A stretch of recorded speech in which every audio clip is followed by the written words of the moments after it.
Assalamualaikum warahmatullahi wabarakatuh. Nama saya Tika Novitasari, NIM saya 28921503005. Saya dari Prodi Manajemen Plus, dosen pengampu Bapak Dr. Sugeng Prayetno, MM. Saya ingin mempresentasikan ujian tengah semester, yaitu mata kuliah pasar uang dan modal. Saya akan mempresentasikan, saya ambil materi ini di tugas pertemuan ketiga, yaitu berjudul Manajemen Lembaga Keuangan. Konsep dasar manajemen lembaga keuangan. 1. Pengertian manajemen lembaga keuangan yaitu ada manajemen keuangan adalah keseluruhan aktivitas perusahaan yang berkaitan dengan usaha mendapatkan dana yang diperlukan dengan biaya yang minimal dan syarat-syarat yang paling menguntungkan beserta usaha untuk menggunakan dana tersebut seefisien mungkin.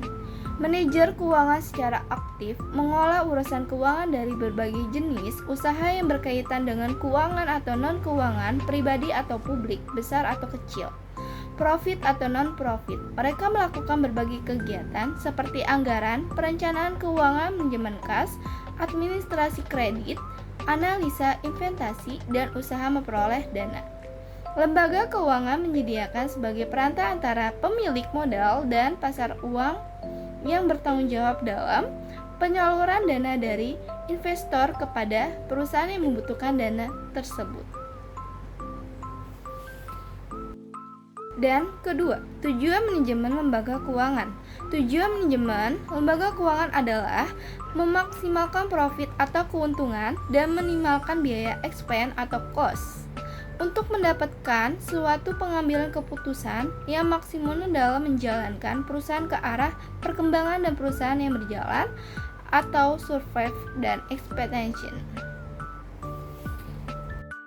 Konsep dasar manajemen lembaga keuangan yaitu ada ketiga. Fungsi manajemen lembaga keuangan melihat posisinya manajemen keuangan merupakan bagian penting dari manajemen perusahaan atau lembaga.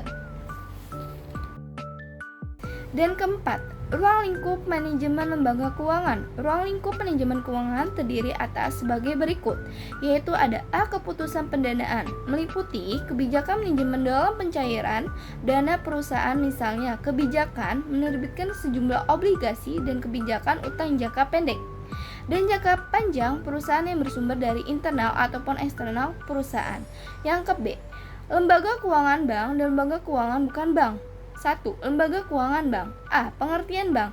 Kata bank berasal dari bahasa Italia yaitu banca, berarti tempat penukaran uang. Dari pengertian tersebut dapat dijelaskan secara lebih luas bahwa bank merupakan perusahaan yang bergerak dalam bidang keuangan, artinya aktivitas perbankan selalu berkaitan dalam bidang keuangan. B. Model, jenis-jenis bank dan fungsinya. Bank-bank besar memiliki akses untuk membeli dana fund, seperti dana antara bank atau dana pemerintah federal funds, untuk membiayai pinjaman dan kegiatan investasi mereka. Beberapa bank yang sangat besar memiliki sebutan yang berbeda, yaitu bank sentral. C. Jenis dan kualifikasi bank. Bank sentral di Indonesia dipegang atau dilaksanakan oleh Bank Indonesia. Tujuan utama dari Bank Indonesia sebagai bank sentral yaitu untuk mencapai dan memelihara kestabilan nilai rupiah. Bank umum yaitu bank mampu memberikan layanan jasa dalam lalu lintas pembayaran, sedangkan pada bank perkreditan rakyat adalah bank yang menerima simpanan hanya dalam bentuk deposito berjangka atau bentuk lainnya yang dipersatukan atau dipersamakan dengan itu. BPR yaitu lembaga keuangan bank yang menerima simpanannya hanya dalam bentuk deposito berjangka, tabungan atau bentuk lainnya disetarakan dan menyalurkan dananya sebagai usaha BPR. BPR ini adalah bank yang khususnya untuk melayani masyarakat kecil di suatu daerah, kecamatan atau pendesaan. 1. Konsep dasar lembaga keuangan internasional. A. Pengertian lembaga keuangan internasional. Lembaga keuangan internasional adalah lembaga keuangan yang telah ditetapkan oleh lebih dari satu negara dan merupakan subjek hukum internasional. Pemiliknya atau pemegang saham umumnya pemerintah nasional. B. Fungsi lembaga keuangan internasional. Lembaga keuangan ini menyediakan jasa sebagai perantara antara pemilik modal dan pasar utang yang bertanggung jawab dalam penyaluran dana dari investor pada perusahaan yang membutuhkan dana tersebut. Yang C. Tujuan lembaga keuangan internasional memberikan bantuan teknis untuk menyiapkan, membiayai, dan melaksanakan berbagai program atau proyek pembangunan termasuk memformulasikannya usulan proyek. 2. Bentuk-bentuk lembaga keuangan internasional. A. Bank Dunia. 1. Pengertian dan sejarah terbentuknya. Bank Dunia adalah lembaga keuangan internasional yang memberikan pinjaman leverage ke negara-negara berkembang untuk program modal. Tujuan Bank Dunia adalah untuk mengurangi kemiskinan. Modal saham Bank Dunia disusun sedemikian rupa sehingga setiap risiko dalam melaksanakan kegiatannya dibebankan ke negara-negara asing dengan berdasarkan kekuatan ekonomi mereka masing-masing. Dengan kemajuan Marshall Plan dan Amerika Serikat pada tahun 1948, Bank Dunia mengalihkan usaha-usahanya terutama ditunjukkan untuk kegiatan pembangunan. Model jenis-jenis bank dan fungsinya. 3 kelompok untuk institusi keuangan bank komersil, lembaga tabungan, dan kredit union. Juga disebut lembaga penyimpanan karena sebagian besar dananya berasal dari simpanan nasabah, dilihat dari besarnya aset.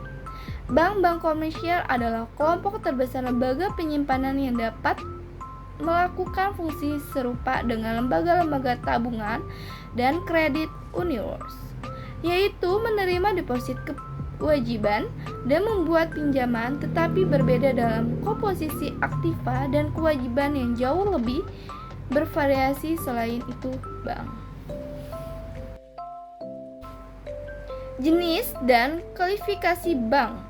Lembaga jenis ini terdiri atas bank sentral, bank umum, dan bank perkreditan rakyat. Berdasarkan dan Undang-Undang Pokok Perbankan Nomor 23 Tahun 1098, jenis bank di Indonesia yaitu sebagai berikut: A. Bank sentral, B. Bank umum, dan C. Bank perkreditan rakyat atau BPR. Lembaga keuangan bukan bank. Pengertian lembaga keuangan bukan bank. Pengertian lembaga keuangan bukan bank.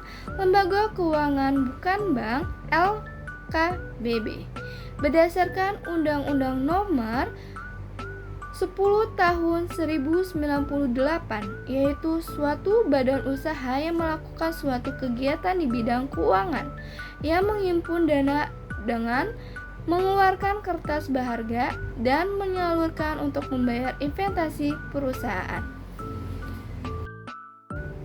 Lembaga ini didirikan pada tahun 1973 yang berdasarkan keputusan Menteri Keuangan Nomor KP 38 MK 1972 yang menerbitkan bahwa lembaga-lembaga ini dapat melakukan usaha-usaha yaitu sebagai berikut. 1. Menghimpun dana dengan jalan mengeluarkan suara sementara, dan kedua, memberi suatu ke kredit jangka menengah. Ketiga, mengadakan sebuah penyertaan modal yang sifatnya sementara. Keempat, bertindak sebagai perantara dari perusahaan Indonesia dan badan hukum pemerintah. Dan kelima, bertindak sebagai perantara dalam mendapatkan peserta atau kampanye. Dan keenam, sebagai perantara untuk mendapatkan suatu tenaga ahli dan memberikan nasihat-nasihat sesuai keahlian. Jenis lembaga keuangan bukan bank, yaitu ada 1. Koperasi simpan pinjam, dan kedua perum penggadaian, dan ketiga perusahaan asuransi, dan keempat dana pensiun.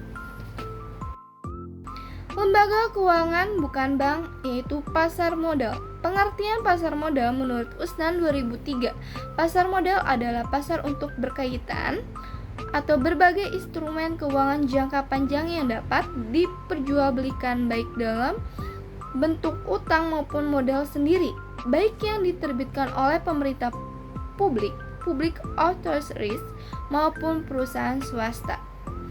Pengertian pasar modal secara umum adalah sistem keuangan yang terorganisasi, termasuk di dalamnya bank-bank komersial dan semua lembaga perantara di bidang keuangan, serta keseluruhan surat-surat berharga yang beredar.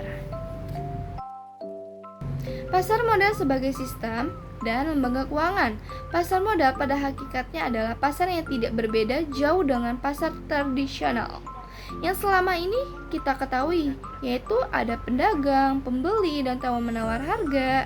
Pasar modal dapat juga diartikan sebagai sebuah wahana yang mempertemukan pihak yang membutuhkan dana dengan pihak yang menyediakan dan sesuai dengan aturan yang ditetapkan oleh lembaga dan profesi yang berkaitan dengan efek. Kinerja pasar modal. Menurut Usman, surat-surat berharga yang diperdagangkan di pasar modal dapat dibedakan menjadi surat berharga bersifat utang dan surat berharga yang bersifat pemilik. Surat berharga yang bersifat utang dikenal nama obligasi dan surat berharga yang bersifat pemilikannya dikenal dengan nama saham. Obligasi adalah bukti penyertaan dari perusahaan. Ada lembaga keuangan internasional, yaitu lembaga keuangan internasional didirikan untuk menangani masalah keuangan yang bersifat internasional, baik berupa bantuan pinjaman maupun bantuan lainnya. Pemberian bantuan yang diberikan oleh lembaga keuangan internasional dapat bersifat lunak, artinya dengan suku bunga yang rendah dan jangka waktu pengambilan yang relatif panjang. Pengertian lembaga keuangan internasional. Lembaga keuangan internasional adalah lembaga keuangan yang telah ditetapkan oleh lebih dari suatu negara dan merupakan subjek hukum internasional. Pemiliknya atau pemegang saham umumnya pemerintah nasional. Menurut Kashmir 2008, lembaga keuangan internasional didirikan untuk menangani masalah-masalah keuangan yang bersifat internasional, baik berupa bantuan pinjaman maupun bantuan lainnya. Fungsi lembaga keuangan internasional. Lembaga keuangan ini menyediakan jasa sebagai perantara antara pemilik modal dan pasar utang yang bertanggung jawab dalam penyaluran dana dari investor pada perusahaan yang membutuhkan dana tersebut. Tujuan lembaga keuangan internasional, yaitu seberapa tujuan lembaga keuangan internasional diantaranya, yaitu ada 1. Membantu negara-negara Asia, khususnya dalam mengkoordinasikan kebijakan dan rencana pembangunannya dengan tujuan antara lain menyerahkan perekonomian dan meninggalkan ekspansi perdagangan luar negeri. Dan kedua, memanfaatkan sumber dana yang sedia dengan prioritas untuk membangun negara-negara Asia, khususnya yang masih terbelakang. Ketiga, memberikan bantuan teknis untuk menyiapkan, membiayai, dan melaksanakan berbagai program atau proyek pembangunan termasuk mempromosikannya usulan proyek. Nah, ada bentuk-bentuk lembaga keuangan internasional, yaitu ada pengertian dan sejarah terbentuknya. Bank Dunia adalah lembaga keuangan internasional yang memberikan pinjaman leverage ke negara-negara berkembang untuk program modal. Tujuan Bank Dunia adalah untuk mengurangi kemiskinan dan fungsi utama Bank Dunia. Tugas Bank Dunia saat ini adalah memberikan pinjaman untuk proyek-proyek produktif demi pertumbuhan ekonomi di negara sedang berkembang yang menjadi anggotanya. Sebanyak sekitar $24 miliar telah diberikan oleh Bank Dunia untuk proyek pembangunan di Eropa, Australia, dan New Zealand. Terima kasih sudah menonton video saya tentang presentasi pasar uang dan modal. Dan terima kasih untuk dosen pengampu Bapak Dr. Sugeng Priyatno. Saya ucapkan terima kasih. Apabila ada kata-kata salah, mohon maaf. Wassalamualaikum warahmatullahi wabarakatuh.